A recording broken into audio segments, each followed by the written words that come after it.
you're in a setting where you're exposed to other adults. And what we know from the data is that there's more transmission actually between adults than there is with the children. And that's actually a little bit better news than we thought, because we thought that maybe the children were the ones that were the asymptomatic carriers and infectious and really passing it along to everyone else. Well, it turns out that in the article in Pediatrics this week, we find that the transmission is really occurring more among adults. And so for that reason, we need to really make sure that our staff is protected, and they need to be protecting themselves and they need to protect others. Well, what are the ways to do that? Well, we know that the COVID-19 or the coronavirus comes to us and infects us through one of three entries: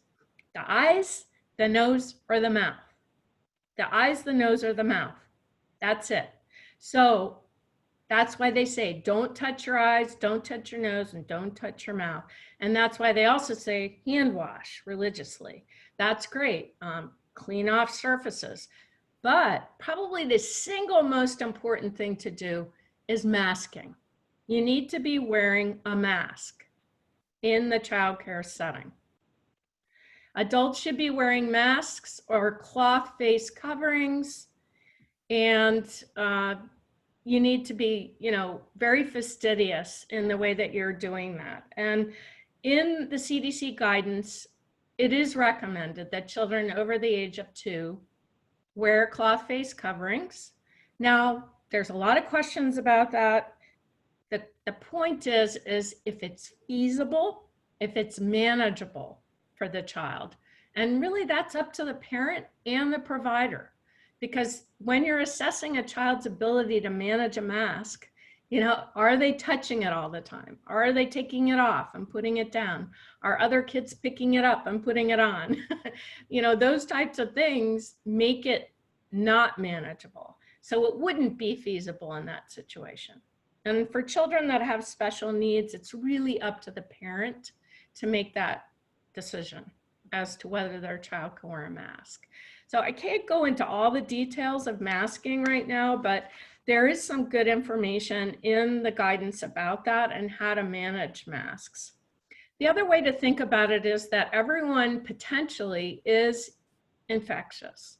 And, one of the best ways that I have thought about it is with, I know it sounds strange, but sexually transmitted diseases, like when you have an encounter, you're bringing the extended group along with you. So it's like that with families, if they're coming into your program, they may have an extended family and they may have elderly people that you don't know anything about.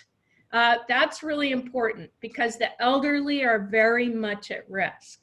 So they could come and they could pick up something if your staff is in your program and take it home and then infect a lot of other people. So it's really important to think about that. Even though you may not see everyone, there's a whole family, an extended family behind every person, and we need to protect those people. What we know is that it's the face-to-face transmission, the indoor spaces, and with those people who are outside your household that put us most at risk. That's the bottom line. So in that setting, yes, you are going to be exposed to people. For the most part, people that are bringing kids into childcare are essential workers. So they're on the front lines.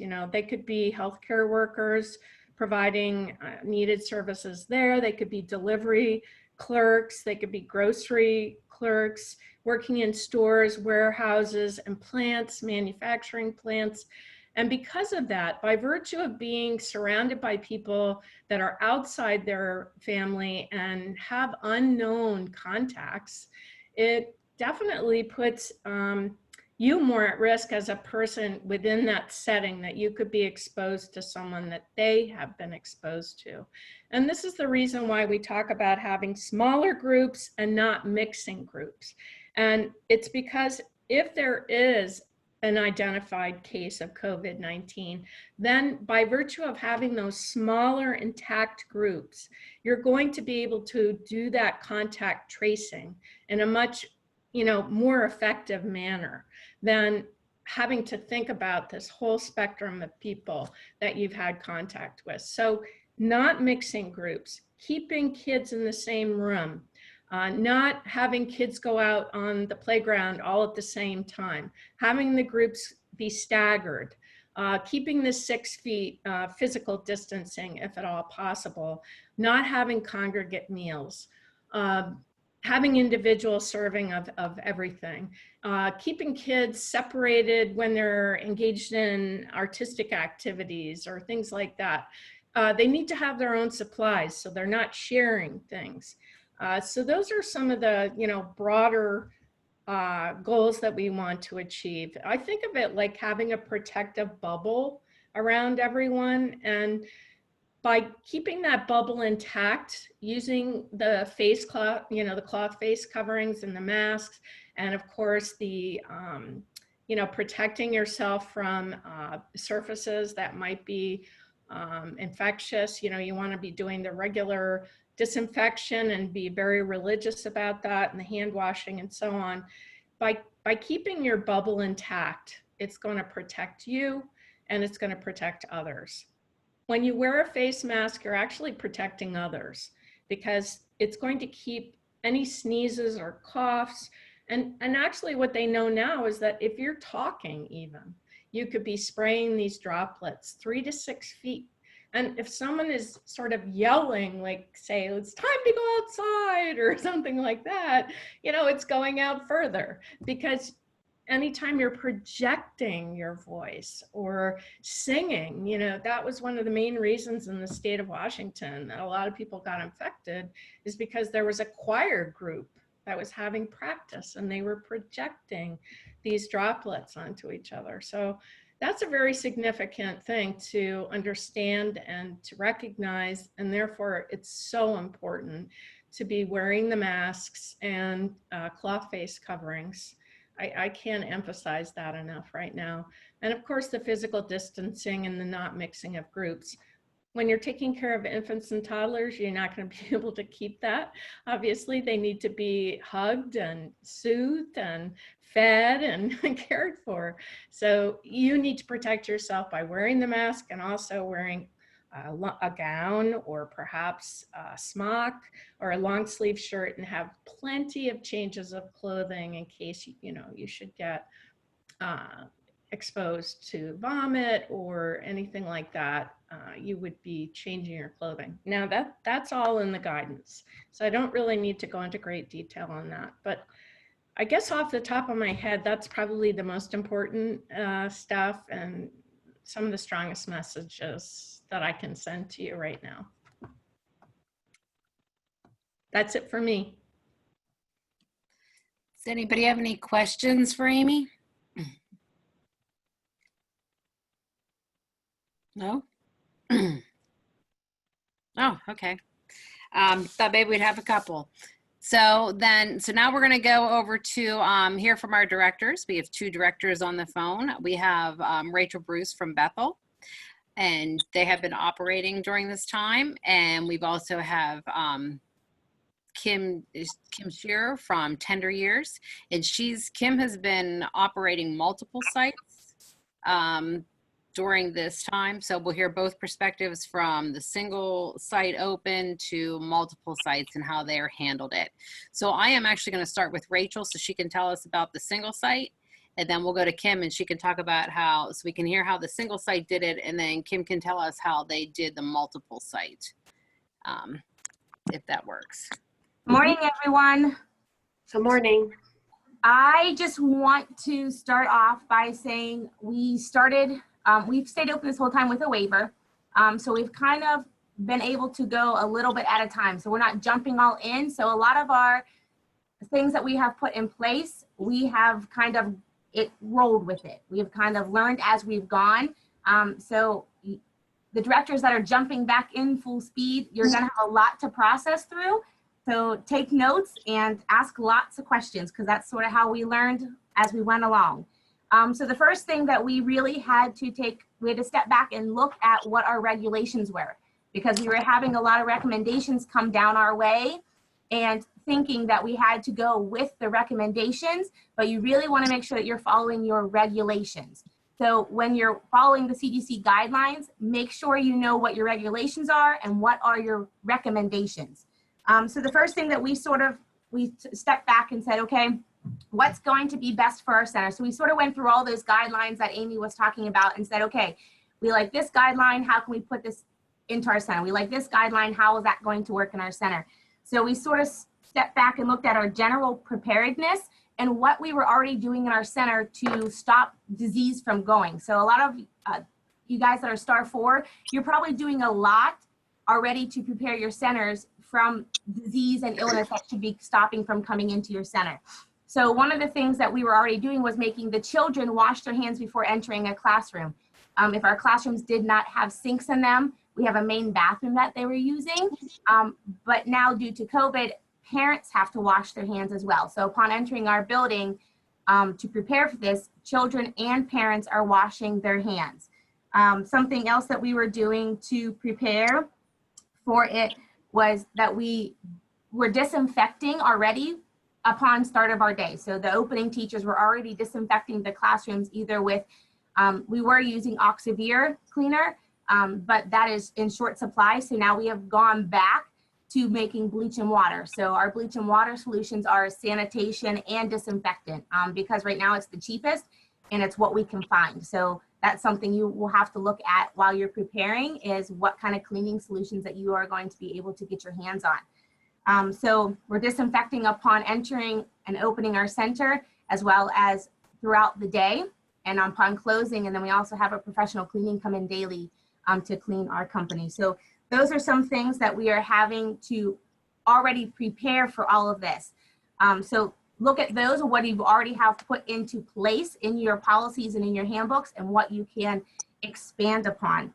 So once COVID-19 came into place, we really had to step back, and the social distancing thing was a big thing. So we really had to step back and look at all the social distancing things upon the center. So one of the big things was entering the center. One of the recommendation is, do we allow parents in? Do we tell parents that we're picking up at the cars? At this point for our center, we're not close to a major outbreak. So for us, we're still allowing the parents to come into our center. We have one bathroom that parents and children are stopping and washing their hands, like I said before. And then I have a staff member that's stationed right outside that main entrance that's taking temps and doing that visual check of the child and asking those questions if the temp would be elevated. If the temp is elevated, we do have a form that door person fills out. It's almost like a boob report. It kind of goes down through the questions. Has your child had a fever in the last 24 hours? Have they had any cough? Have they had shortness of breath? Have they been outside the county? Have they been in a medical facility? So the person at the door goes through that. If there's a no to any of those questions, they can't enter the building. That's when myself or my assistant director is called, and then we sort of make the call if it's safe for them to come into the building, or if they have to go ahead and go to a medical facility and get checked out with a doctor's note to return. Just like if they had pink eye or if they had continuously vomiting and diarrhea, we would send them away to get checked by a medical physician and then come back with an all clear doctor's note. So if they're showing any signs or symptoms that we may think could be a contagious disease, they are made to go to a medical facility and get checked out and come back with that doctor's note.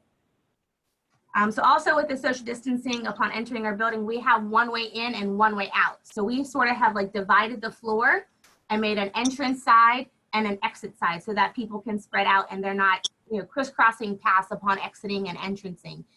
As well as we have little happy smiley faces in our entryway to keep people, if they're waiting, 6 feet apart. So we have 3 smiley faces inside the entryway, and then also we have made little yard signs that continue outside the building. So if we would ever get a major backup, people that were outside would also know where to stand 6 feet apart, because we're still allowing those family members to bring children into the center. We are limiting 1 family member dropping off and 1 family member picking up. So you can't bring grandma and Aunt Sally and sister and brother with you. It's 1 person in with kids and 1 person picking them up. So we're trying to limit that.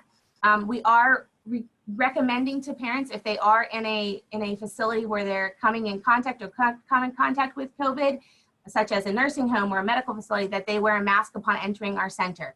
At this point, we're not making the children or staff wear masks entering our center. It's personal preference for them if they want to. We're not denying them. We have them on hand.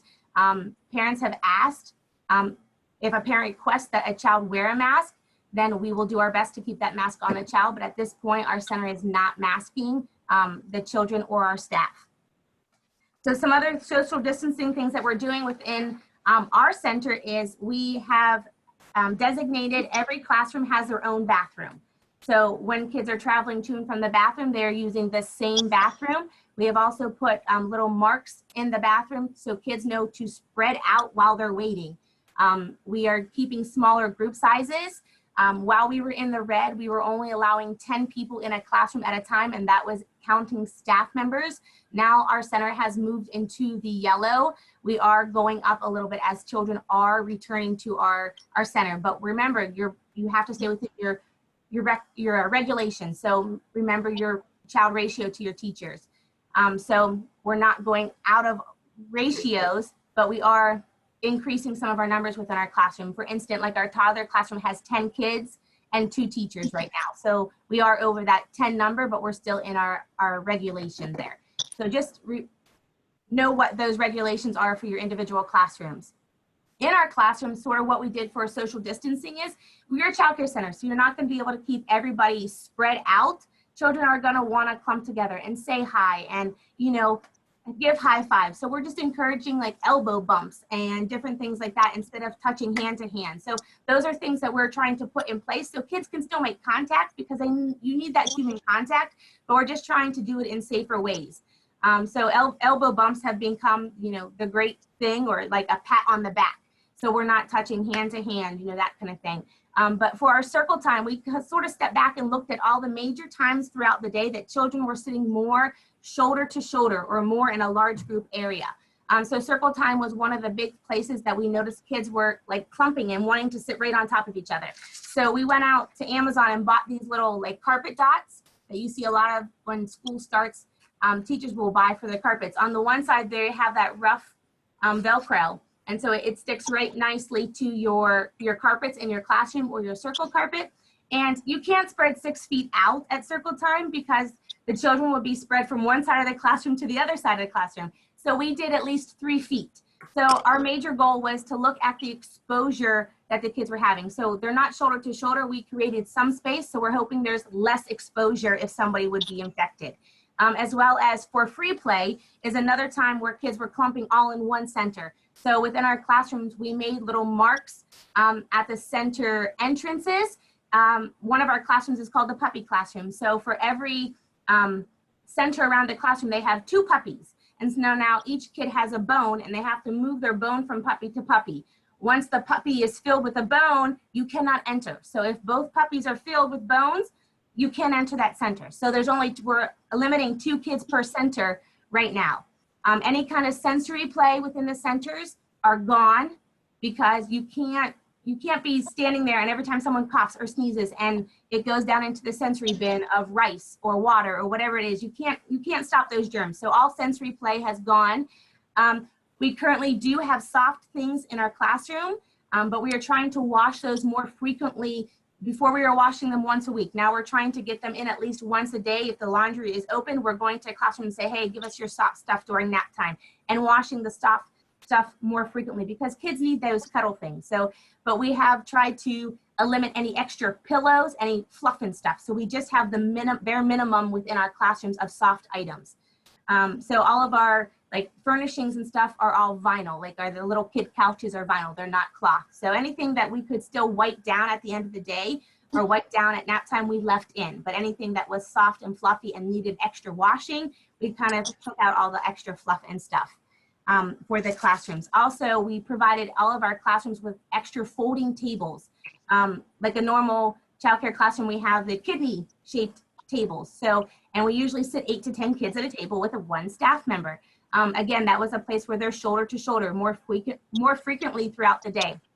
So for snack time or table time or lunchtime, we provided those folding tables so that they could pop those up and could spread the kids out. So our social distancing policy for snack time, lunchtime, table time is at least one chair in between each kid, if not more. So if there's a day where there's lower numbers of children, they will be spread out more. If not, if the max kids are in or most of the kids are in, they will be sitting one chair in between. And we even bought those on Amazon. You can find them too. They're like the circle dots for the tables.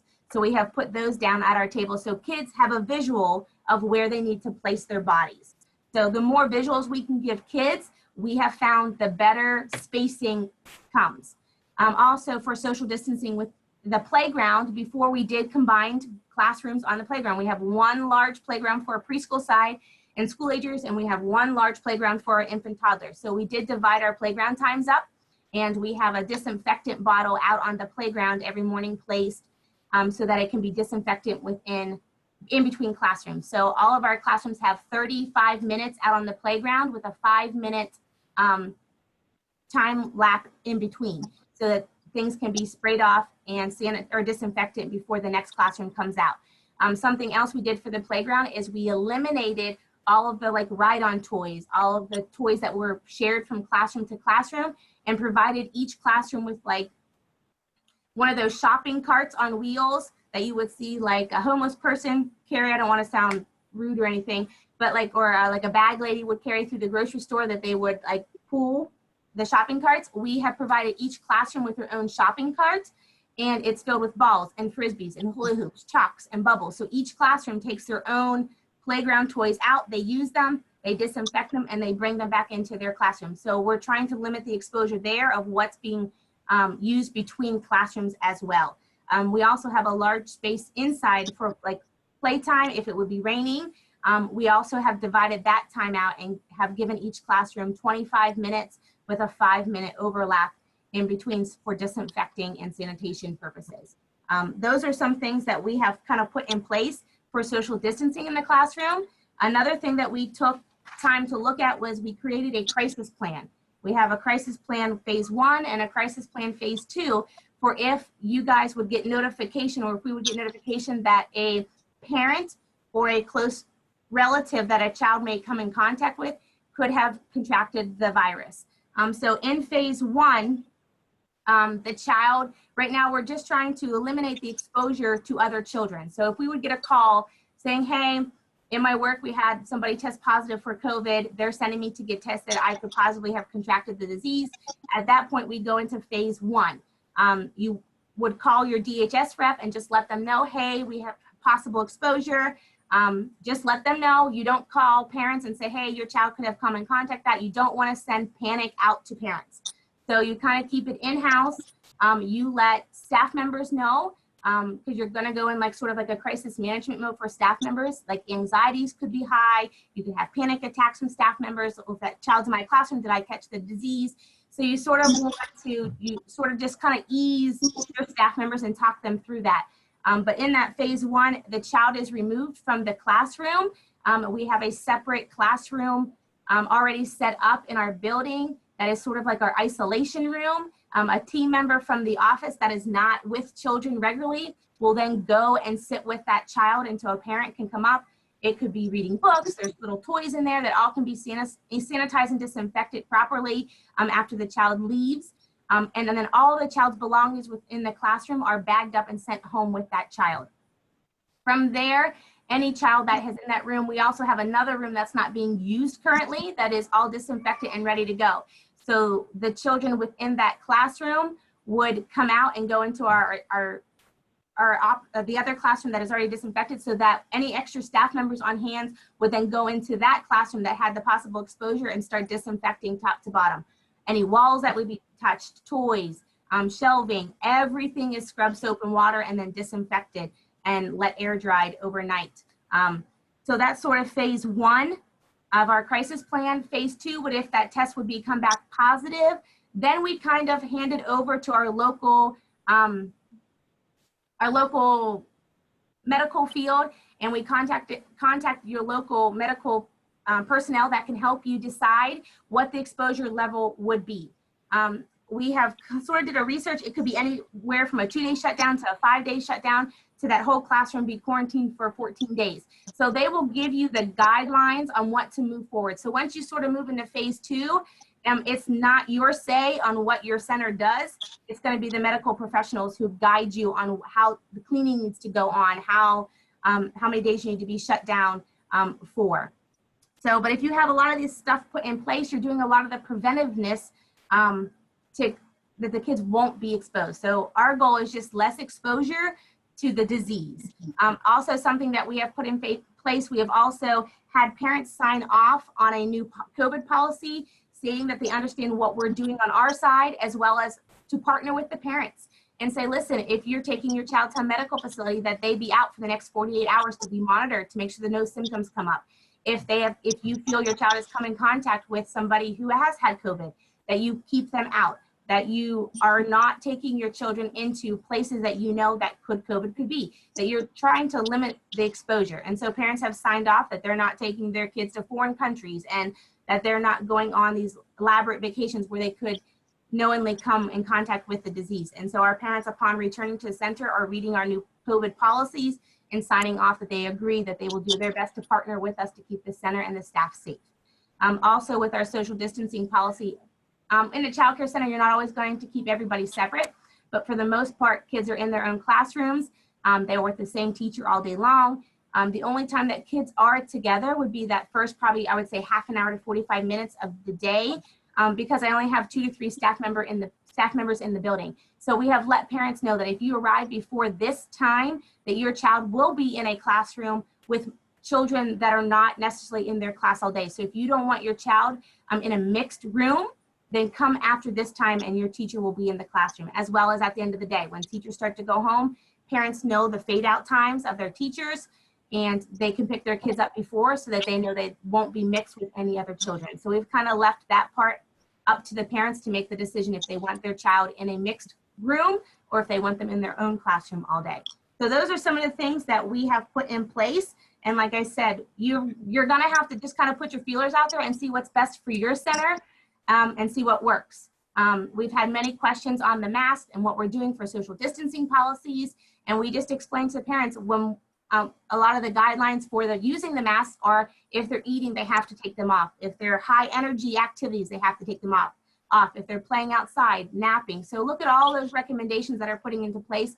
And once we were adding up the times that the kids were doing their high energy, they were on walks, they were outside, they were eating, snacking, napping. It was about 5.5 hours of the day that the kids were taking off the mask and then having to put them back on after they were done with those activities. So for us right now, we felt that it wasn't feasible for us. If a parent recommends that their child wear a mask, like I said, we will do our best to honor those wishes of the parent and keep that mask on that child. But as of right now, we've had no parent question that or ask to have their child wear a mask. So I just have to find what fits for your center and what's best. Thanks, Rachel. Rachel, when I'm going to go back to your phase 2. Who do you use who would be the local medical place you would call?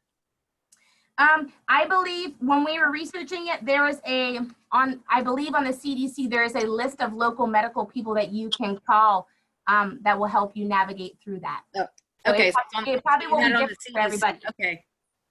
Doesn't CDC. Yeah, I believe in the Octel meeting last week, they said that you need to contact the Department of Health and they will walk you through the process that needs to be followed.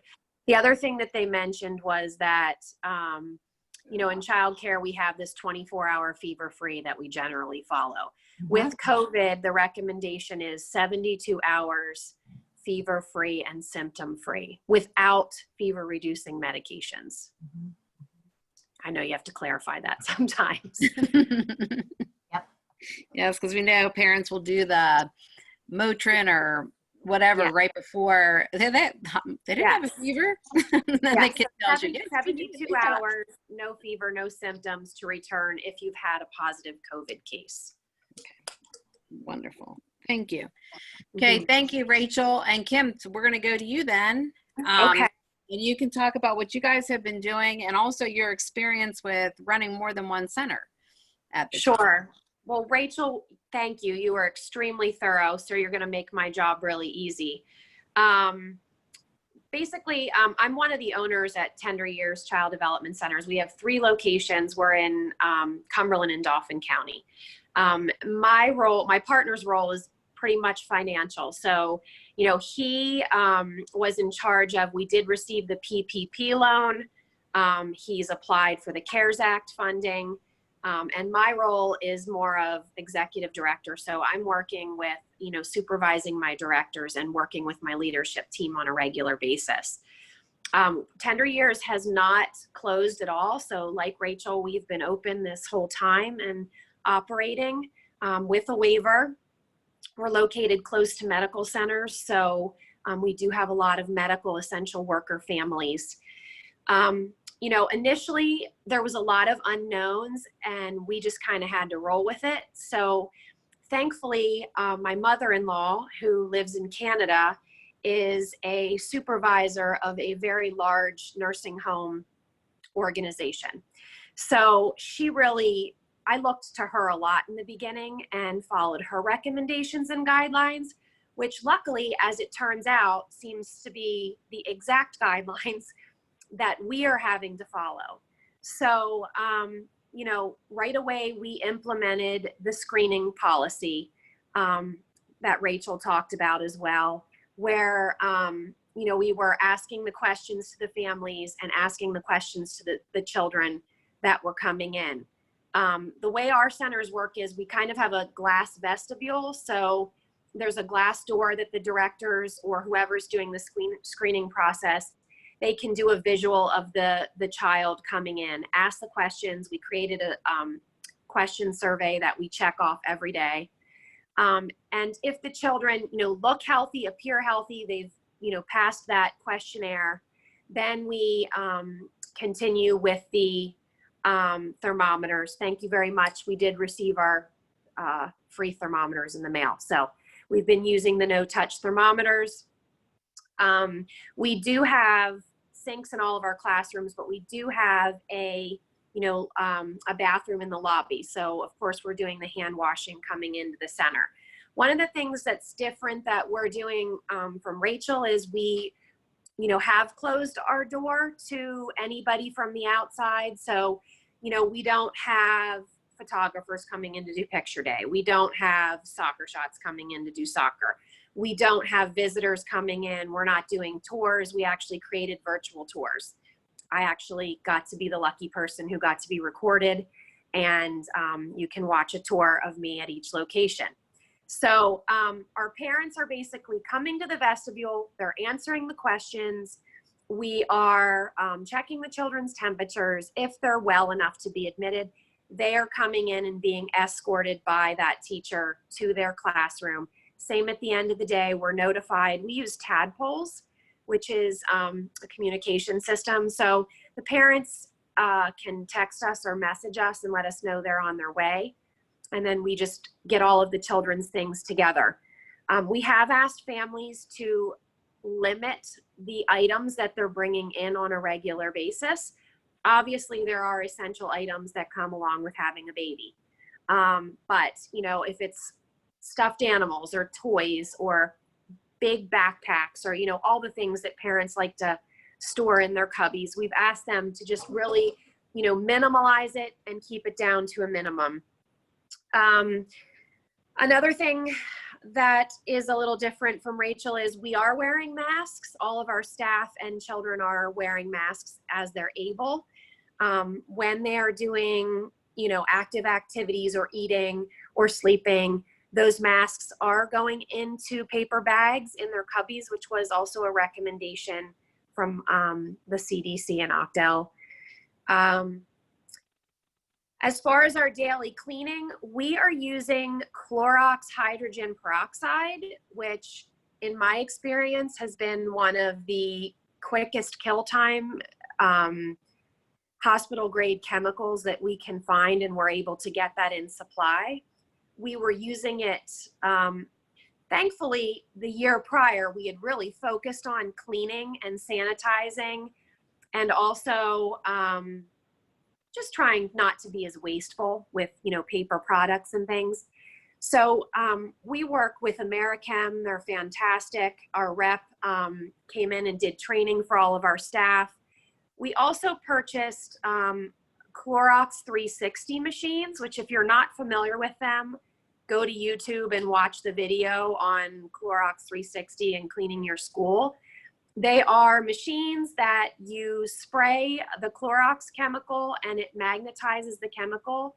So unlike a trigger sprayer, it will cover your entire surface. And we had been using that for about a year at all 3 locations, anytime we had any illness in the classroom. So if we had a case of pink eye, we were spraying down the room every night. We also do daily cleaning with a cleaning service, and we've ramped up our cleaning. You know, we have designated people who focus on doorknobs and, you know, high touch places, the restrooms, things like that. We've also been doing, you know, smaller groups, not mixing groups, keeping the class sizes smaller, spreading the kids out, you know, having them sleep further apart, eat further apart.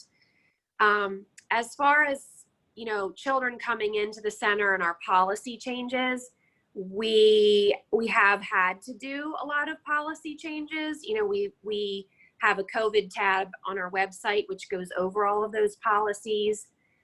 We've updated our sick policy to include COVID. And our parents have been really good about that.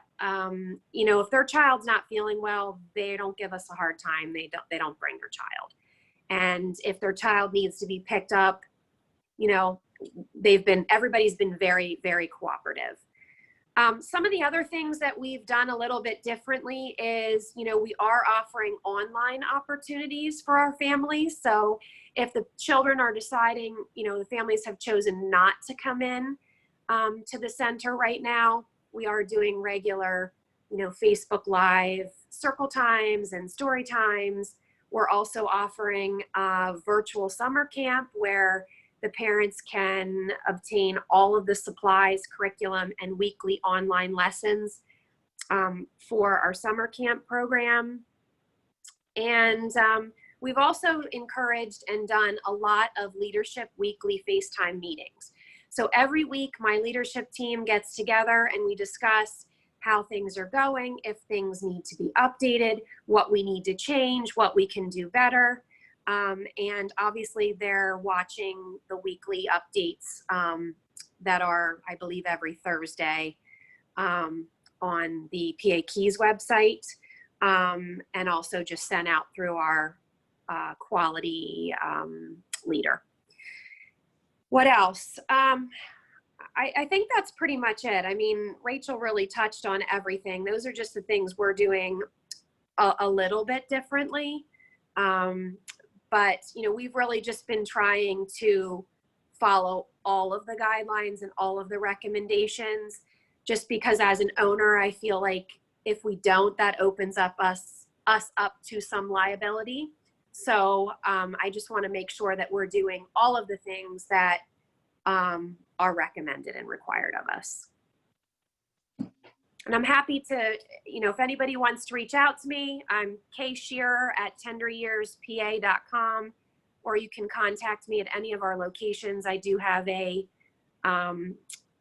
can contact me through any of our locations through our phones, and I'm happy to answer questions or assist you in any way that I can. Kim, do you and Rachel maybe want to put in the chat your contacts so that people can write that down, so that would be easier for them to do? Yes. Kim, since you have multiple sites, I don't know if you had before people going, if you would share staff from sites, did you have to stop doing that, or are you still able to no, we did that occasionally in emergency situations. But prior to this, all of our centers were operating at 100% capacity. So we really had all of our staff, and we weren't really in a situation where we had to pass staff around, but we're definitely not doing that now. There were a few weeks where we closed our Camp Hill location and combined our Mechanicsburg and Camp Hill location because we just didn't have enough kids. So in that case, basically the people that were working from Camp Hill went back to Camp Hill, and the people that were still working at Mechanicsburg stayed at Mechanicsburg, and then we just added children from there. But they were consistent with keeping the same children no matter which location they were attending. I would say our enrollment is increasing week by week, but we're still a lot lower than we were previously. So what capacity do you think you guys are running at now? Well, I don't know the percentage, but we went from about 500 children to about 200 children. So, and that's increasing. We are having a lot of school agers return for summer camp. So that's a positive. So are you doing both virtual and on-site summer camp? Yes, we are. And I would say that we lost about 25% of our total enrollment. That means people sent a letter in that said, I lost my job, or I'm working from home, or I decided not to go back to work, but we no longer need your services. Other families, the rest have said, we're coming because we're working and we're essential, or we're not coming, but we still want to be on your roster, and we'll return when we're ready. Good. Amy, did you want to add any comments after hearing Rachel and Kim speak? Yeah, thank you. I actually just got an email from Dr. Timothy Shope, who is a pediatrician who wrote the book Managing Infectious Diseases in Childcare in Schools with Dr. Susan Aronson. He is at Children's Hospital of Pittsburgh. And he just wrote me that there were several articles that just were published in Pediatrics, the Journal of Pediatrics. And it appears that children are much more likely to get infected from adults. And when children are infected, they spread the disease at low rates to other children. So, I mean, for the most part, it's what I said earlier, that it's really the face-to-face transmission between adults that is putting folks around them at risk. And if you're in indoor spaces and you're closer to other people that are outside your own household, this is where the prevalence of disease is spread. And this is why I keep saying that it's important to protect others from your own spraying of the respiratory droplets. And frankly, we don't know if we're infectious because many people aren't, many people don't have symptoms is what I meant to say. And it can take 2 to 14 days, and sometimes they say 21 days to actually show symptoms of this illness. So there's still so many unknowns. And I just want to make that very clear that new information is coming out daily. And so I make a point of looking at these latest peer-reviewed journal articles to really understand the data and the facts and, the evidence behind how things are being transmitted.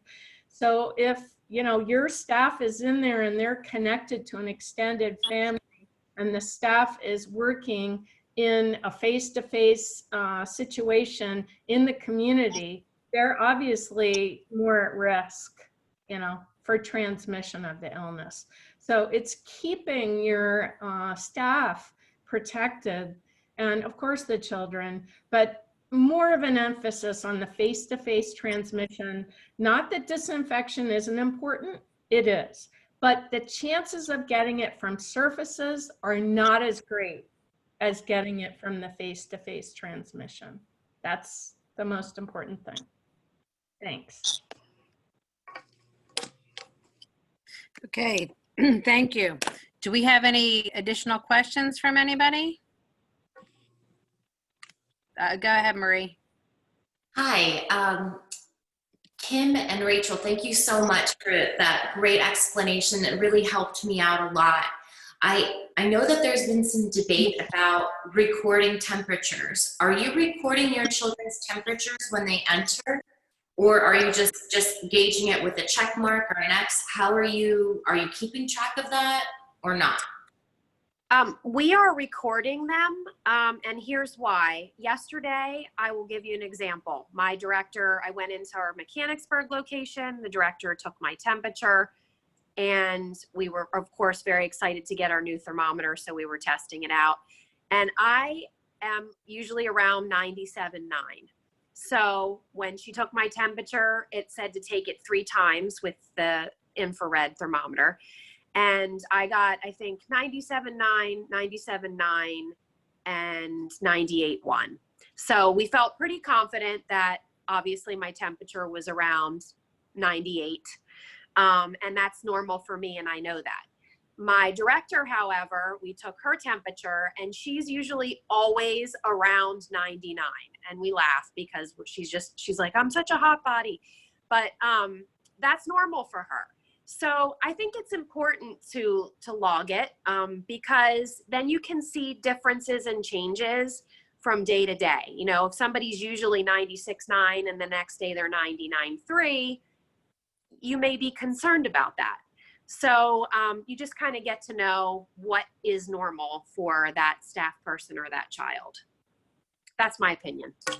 I'm not a medical expert though. And then are you keeping those files or that temperature gauge on like a master sheet, or does every child have their own like gauge where you have their recorded temperature, questions were okay, that sort of a thing? Yes, we have the questionnaire. So we go through the questions with the parent with the date, and then we record the temperature. And then they can be kept, you know, private in their file or in a separate file. Okay, very good. Thank you. You're welcome. So for us, we're not keeping track every day. I have the same person doing the temperatures every day in the morning till about 9:30. And she has been doing it since we've started. So she kind of knows, she has like everybody's temperature sort of memorized.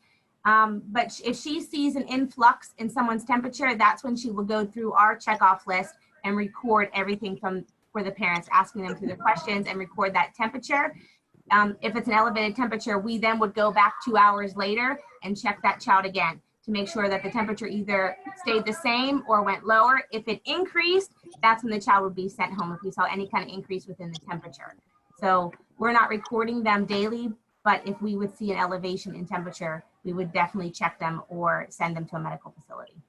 And Rachel, are you waiting to ask the questions after you take the temperature to determine the temperature is elevated and then we go into the questionnaire? Or are you doing both at the same? We're asked the questions after the temperature is elevated. Okay, very good. Thank Yeah. you. Because we had the parents signed off on that agreement, we're trying to trust the parents that they're following our protocol and our policies and procedures. It does state in that policy that if we would catch the parents giving us false information or sending their child and exposing us to something, that they can be dismissed from our program. For sure. Thank you so much. Sure. Rachel, can you just let everybody know the size of your center, please? So our capacity is 157, but we don't have all of our classrooms filled. Just some of them are emergency classrooms in case we would have to shut a classroom down. But we currently run around 115, 120.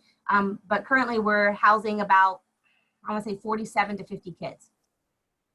So there's the big difference between Kim and what she's doing and what Rachel's able to do. So, Right. Yeah. Yeah, we couldn't memorize 500 temperatures. No. I got their names down, but that's about as far as I can go. Yeah. Oh yeah. Yeah. No, we're a lot smaller in size. Yeah, that's why we thought it would be nice to have both of you on the call so that people could get an idea between Yes.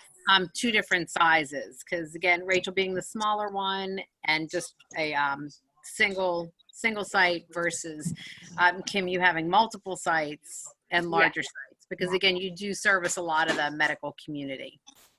Yeah, and I mean, I have gotten, you know, thankfully, and I'm afraid to even say it out loud, but thankfully we've had no cases. But, you know, we have had, you know, I've had a director call me and say, I have a teacher who's on an antibiotic for, you know, a bladder infection, and she has a low-grade fever, and, you know, what should I do? And our policy has just been, you know, if they're not feeling well and they have a temperature, you know, there's no way of us knowing. We don't have a crystal ball, so they need to go home. And thankfully, you know, as Rachel said, our enrollment's down too, her enrollment's down. So we do have the luxury of saying, okay, you know what? You can go home for the day. You're not needed in the classroom, and just not take that risk. And same with the kids. You know, if somebody's just not feeling well, it's better to err on the side of caution. We were in the same boat, so we got the PPP plan as well. So I'm full capacity with my staff. So if someone's not feeling well, if there is that elevated temperature, there's no question they're going to go home for the day, because I have that extra staff member to pull into the classroom. They're just not doing the extra projects around the center, like cleaning or sorting books or, you know, mending toys or whatever that may be. So they'll step into the classroom. So yeah, my rule's the same. If you feel any kind of inkling of sickness or fever, don't come in. Right. So, okay, thank you. So, does anybody else have any other questions or comments? No? In the chat then you'll see Rachel's comment. Kim, were you able to put yours in there? Yep, I'm putting it in right now. Okay, wonderful. Sorry about Kim's in that. there. And then I've also put on there, TFAC has an early education resource center that we have done with activities for infants through kindergarten for families that they can access or your teachers can access. We also have COVID information on there. So I'm sorry, Joanne, did you want to say something? Okay, sorry. And then Amy put on her email too, so if you have any health or safety questions in there, she put that on there too. Yep. So we want to thank everybody for participating, and we've been doing these calls like every 2 weeks, so we'll look at doing another one in 2 weeks, which probably will look like the week of June 8th. So if there is a topic or something you would like to discuss, we can do that. We've been having Karen Grimm-Thomas give us updates, so we would love to have Amy come back on again and give updates, or if there's any other topics that you can think you would like to do, let us know. You can let Leslie and I know at TFAC, and we'll be more than happy to do it. And so again, we want to thank you. We want to thank all our presenters. We want to thank Amy, Karen, Kim, and Rachel for all of the information. That was a wealth of information. I know a lot of places are looking at opening on Monday, if you've not already done so, or Monday or the following week. So good luck to all of you who are out there doing that, and those of you that are going and running summer programs this year too. So if there's no more questions, again, thank you for joining us. And will this recording be sent out? We will figure it out. Jenny, we will try to see if we can post it on the website so that people can access it from our resource center, I think is what we will try to do. Okay. Hi, Jenny. I want to say hi to Jenny. I haven't seen her. Kim, she let me know she knew you. So I was like, Yeah. oh, look. Small world. So wonderful. Wonderful. Okay, well then if that's it, we're going to say goodbye, and everybody have a nice day and have a good weekend. Thank you. Thank you. Well, take care, Bye. everybody. Bye, Leslie. Bye. Bye, Kim. Thanks. See ya.